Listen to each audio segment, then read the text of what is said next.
Murphy and Cortez Masto.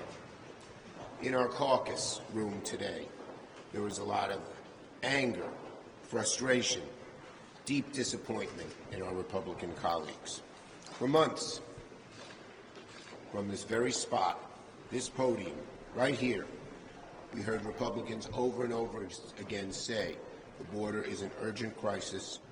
They called it an emergency. They said it must be fixed. However, yesterday, within 24 hours of releasing the long-awaited bipartisan compromise that our Republican colleagues demanded as condition to move Ukraine forward, Leader McConnell and the Republican conference did a 180-degree reversal. They were quaking at the knees at the fear of Donald Trump.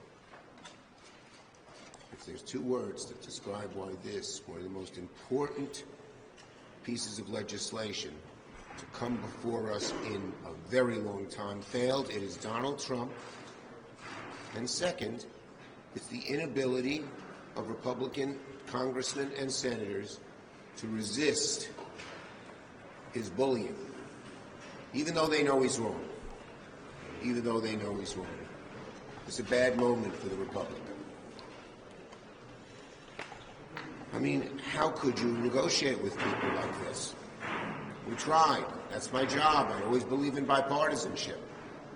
But first, they say they can't pass Ukraine funding without border provisions. Now, they can't pass Ukraine funding with border provisions. Well, which one is it? As I have said, the bill doesn't do everything we Senate Democrats would have wanted, but it's a bipartisan bill. It was a fair and long attempt led by Senators Murphy and Sinema and Langford to come up with a compromise that both sides could accept. And if you think this is some kind, you listen to the right-wing media, they say, oh boy, this is just a concoction by liberal Democrats. Well, the Wall Street Journal editorial page, the fount of conservative thinking, supported the bill. The president of the Border Patrol Council, who almost inevitably sides with Donald Trump, said pass the bill. The Chamber of Commerce, whose head is very close to Trump, said pass the bill. Any objective observer who cares about this country, its security, its future, said pass the bill. But not our Republican colleagues. Not our Republican colleagues. They kept moving the dates back. Just get it done by Christmas. Oh, at Christmas we need more time. Lindsey Graham said we need a delay at Christmas and get the president involved. We delayed till Christmas. We got the president involved. Still voting no. Still voting. And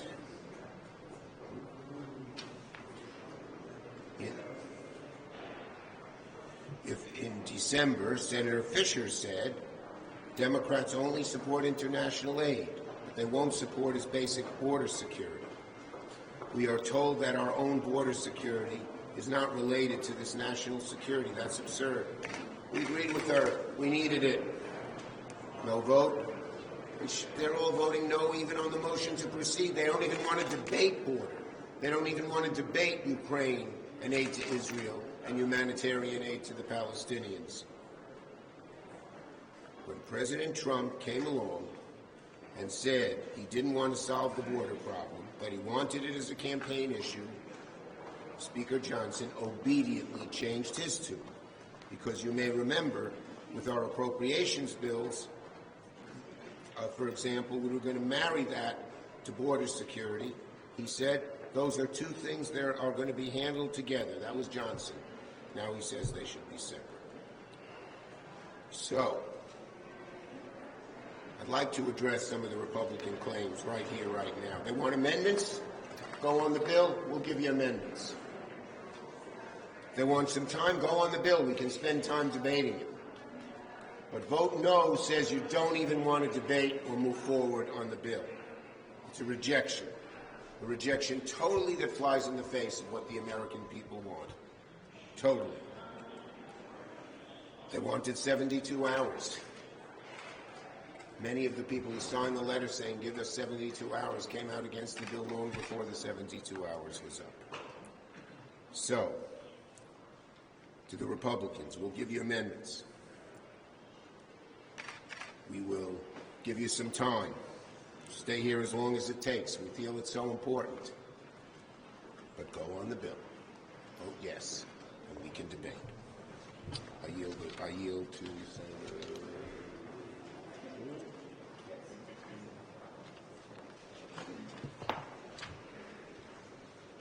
Well, like Senator Schumer and my colleagues on the Democratic side of the aisle, I'm very frustrated by what we've seen from our Republican colleagues. I'm proud to support this national security supplemental package, and I'm here to talk about Ukraine, but I just want to make one more point before I talk about why this is so critical to Ukraine, and that is one of the provisions in the border security piece has to do with fentanyl interdiction. Actually, there are several pieces that have to do with fentanyl interdiction. Now, I don't know about my colleagues on the other side of the aisle, but in the state of New Hampshire, we have lost too many people because they have died from fentanyl overdoses. And anything that we can do to cut down on the amount of fentanyl that's coming into the United States, we ought to be doing, by God. And if they're not willing to do that, shame on them. The fact is, America's life expectancy has gone down because of drug overdoses, largely because of the impact of fentanyl.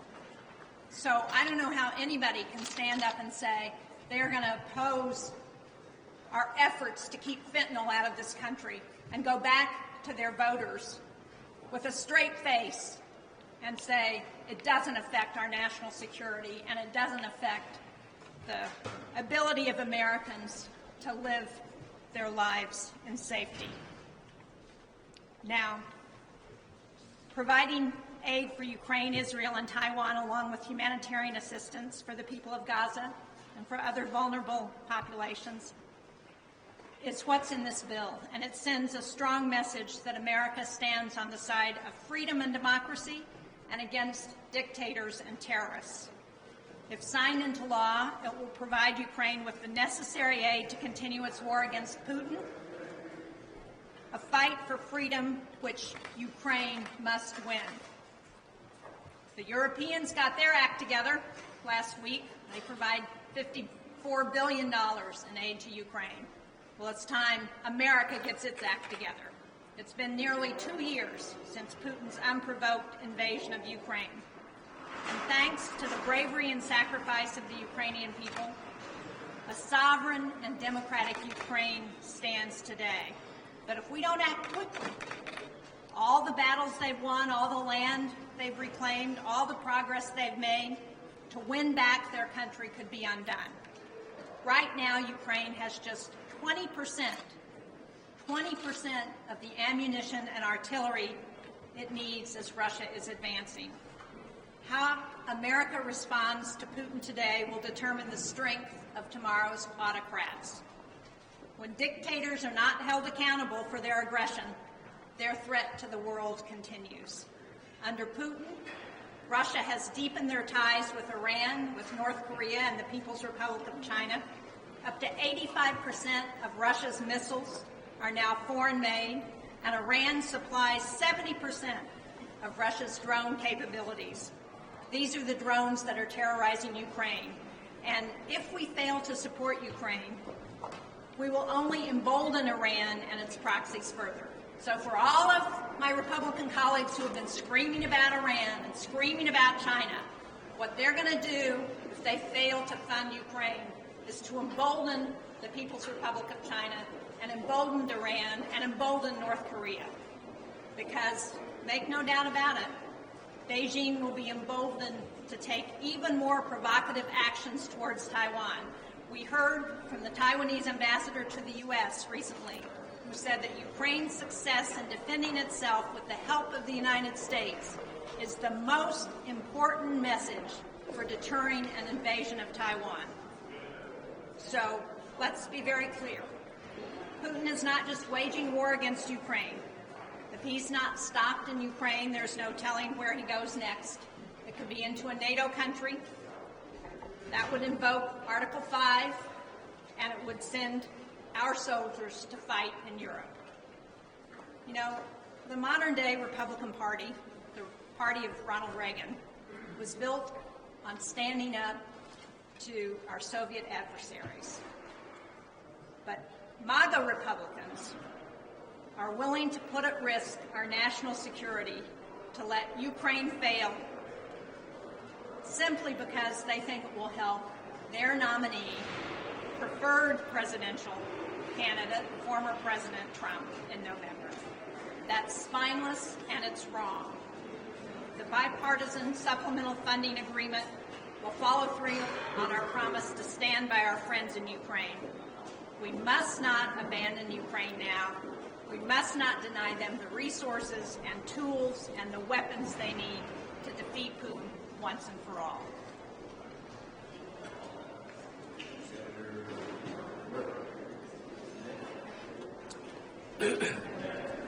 So, listen, I know that it's easy to lose your sense of outrage about politics. I know that it's easy to lose your sense of outrage if you've spent a lot of time in this building.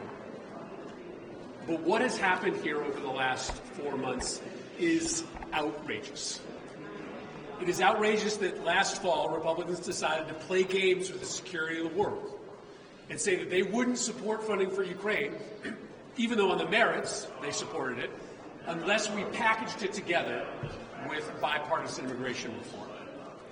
It is doubly outrageous for them to now oppose the very bill that they begged us to craft. A group of us spent 4 months working every day, through the holidays, through the weekends, to satisfy the demands that Republicans made. We followed the Republican instructions on how to get a bipartisan border deal and how to get aid to Ukraine unlocked.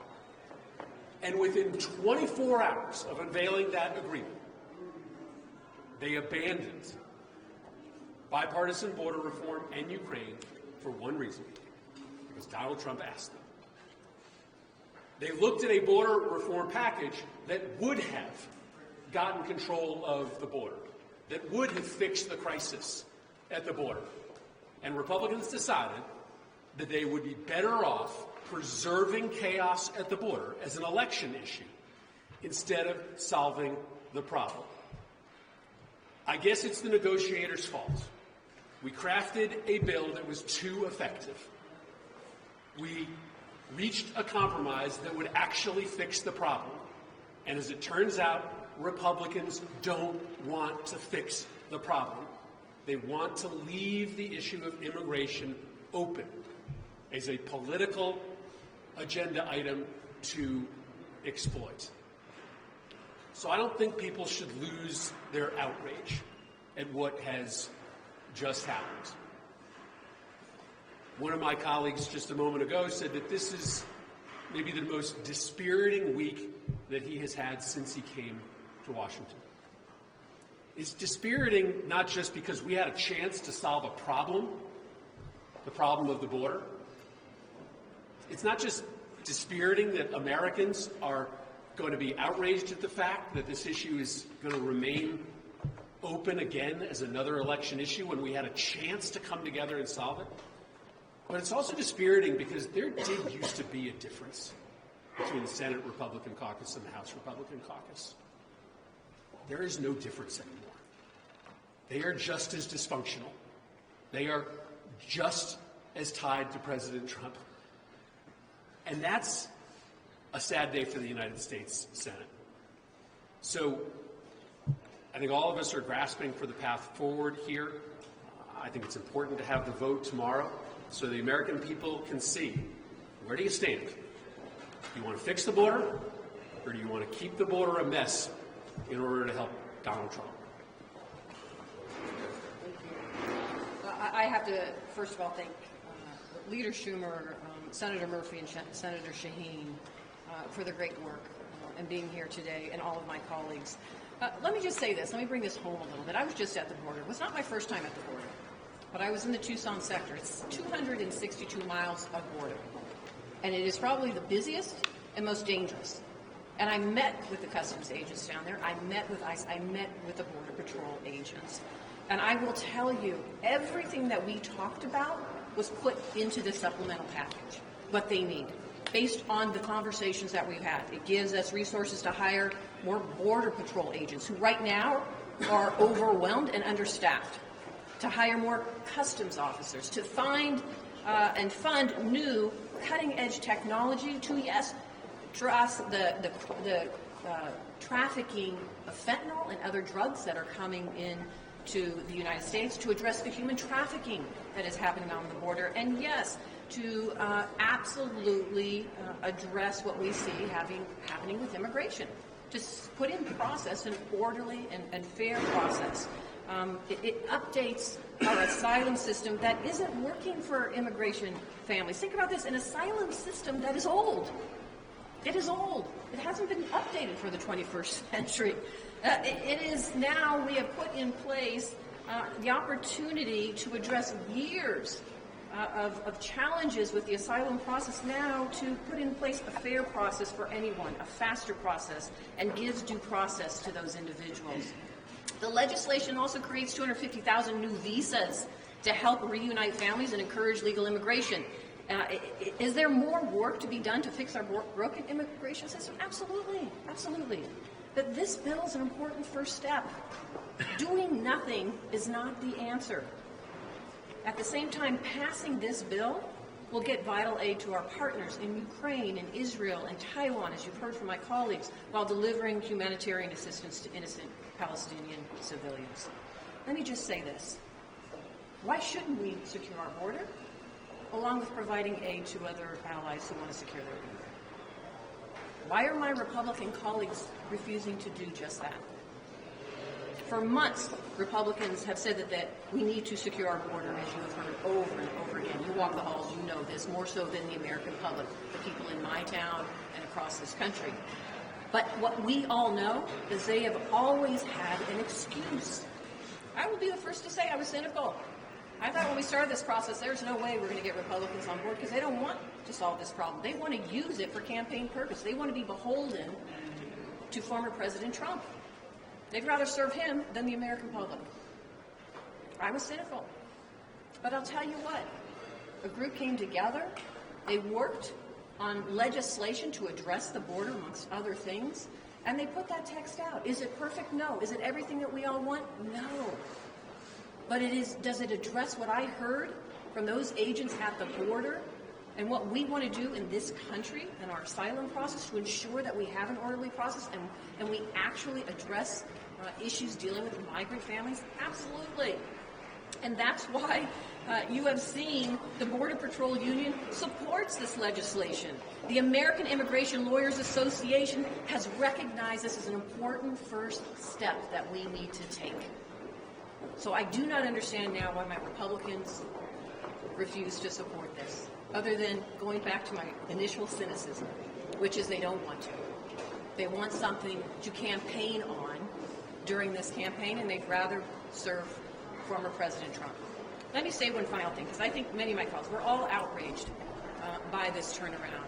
And the fact that some of my colleagues on the far right would rather play politics with this issue than actually solve problems for the American public. Because I can tell you in my state, they want us to solve problems.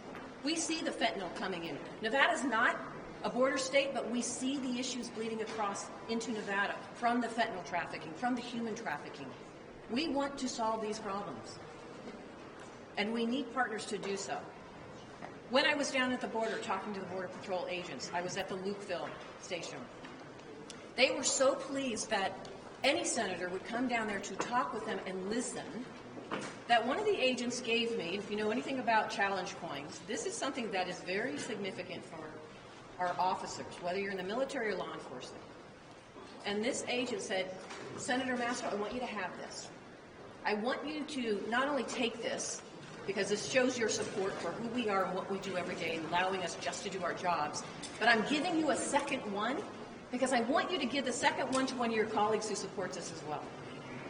I will tell you, unfortunately today, Not one of my Republican colleagues is getting this. And if they do have one that is sitting in their office, then they better be talking to their Border Patrol agents why they're not supporting this legislation. Actually, at the end of the day, why they do not have their backs. There's too much at stake. It's time to stop playing games. American public want us to do the right thing here. We have a Biden-Harris administration that has put forth the support for this. There should be support for this in a bipartisan way, and let's stop playing politics with people's lives. Thank you. Thank you, Kathy. Yes. Are you concerned that if you aren't able to marshal a bill like this, which everyone agrees is a problem that needs to be addressed, that any sort of bipartisan legislation that you need to work on has any chance of passing in the future? Look, we feel this is so important for the security of America at the border, for the security of Ukraine and Israel. We're going to keep at it. This is not the last Republicans will hear from us. We're going to keep at it. We will have a vote tomorrow. We will move further forward. Stay tuned. Do you believe there is anything right now that President Biden can do via executive order to help secure the border? Look, we've been through this before. He's doing everything he can on executive order, but many of the things that people say he can do by executive order are immediately thrown out by the courts. Our Republican leaders at times have all said we need legislation. Room. Do you think you should have acted? Could you have acted earlier than the last year of Biden's term to do something about immigration? Well, the bottom line is we always have. I've been trying to do something on immigration since I led the Gang of Eight in 2013. But you've had a total change with the Republican Party. Reagan was for immigration reform. H.W. was for immigration reform. W. was for immigration reform. I worked with them on all of it. We came damn close in 2013 where we got a lot of House people to be for it, but the Republican Tea Party in the House said no. As long as Donald Trump is president, it seems, by what happened yesterday, the Republicans, even though they know we have to do something, and even though the Chamber of Commerce and the Border Patrol and the Wall Street Journal editorial page said before it, they just don't have the backbone, the guts, the spine to resist the blandishments of Trump, even when they know he's wrong. Yes. Leader McConnell said just now that you should repackage the foreign aid provisions as a supplemental and move forward with just that. As I said, we are going to vote on the bill tomorrow, the bill that's been for us. We're going to move further forward. Stay tuned. The Speaker has said that House Republicans were essentially shut out of these talks. Senators told them that essentially they'll deal with their own Senate product and not to include them. What do you say? Did you make a mistake? The wisdom of what we did has shown that Speaker Johnson has just listened to Donald Trump time in, time out, and there'd be no bill if Speaker Johnson continued to listen to President Trump, and that's all he's done. Yes. Do you have a plan for what would happen if Mayorkas, Secretary Mayorkas is impeached in the House, for how the Senate would deal with that? Let's see what the House first does. I mean, that's my question. Let's see what the House first does. Dismiss it? Would you move to dismiss? Let's just see what the House first does. When you say that you would allow amendments, then open amendments process, what sort of we'll have a fair amendment process, and I promise that. And no leader, I did more in my 2 years as majority leader. We did more amendments than into the 4 years of the Trump administration. So I think my record shows I'm open to amendments. Thank you, everybody.